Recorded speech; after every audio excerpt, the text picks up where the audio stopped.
Sarah Everard vigil, and my picture of me being arrested on the floor was on several newspapers. Now, I wasn't an activist, I was a student.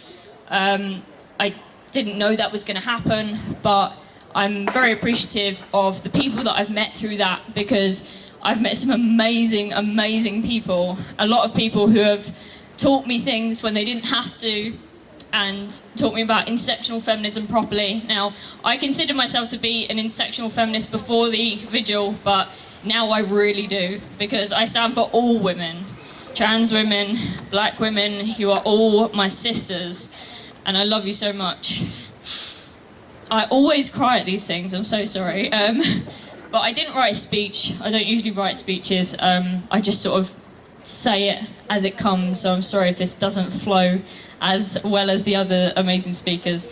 But yeah, I just want to mention about how the media portrayed Sarah Everard's murder. Now, it's not Sarah's fault, it's nothing to do with the family, it's nothing to do with them at all, but the way that the media portrayed Sarah Everard's kidnapping and murder, and and the vigil itself, it had so much publicity, and I feel as though Bibaa and Nicole did not get that same attention, and that is what the media does. I didn't know that. I didn't know that beforehand. I did some interviews and I said that I'm not anti-police. Ugh, no, thank you. So I take that all back. Fuck the police. But it's because I was very ignorant. I didn't do the learning that I should have. Now I'm hoping a year and a bit on that I can show that I am intersectional now and I'm listening. I thank you so much for being invited here to speak.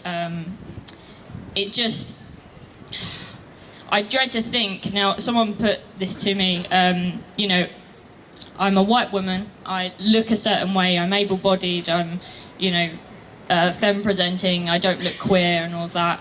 So the media think I'm very palatable and, they post me everywhere. And that is just awful. And I didn't see that before, and now I do. Oh God, there's people looking at me. Just become very aware that I'm in front of a lot of people, sorry. Oh God. I want to quickly thank Chantal Lunt and Marvina, by the way, because you are amazing. I can't thank these people enough. They've done so much. I want to say a thing about the bad apple thing.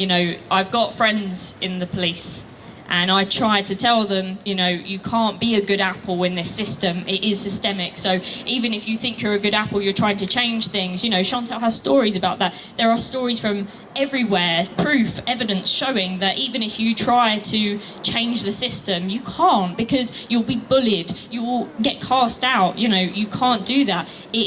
We need complete radical reform of the entire police institution. It's too much, and to say things like, oh, we need more women in the police. We don't, because that's not going to fix anything. Women have internalized misogyny. That's not going to do anything, It needs to start from the bottom. They need to admit fault first and foremost, have accountability, and then start to listen to people and actually change the way they act and stop abusing women.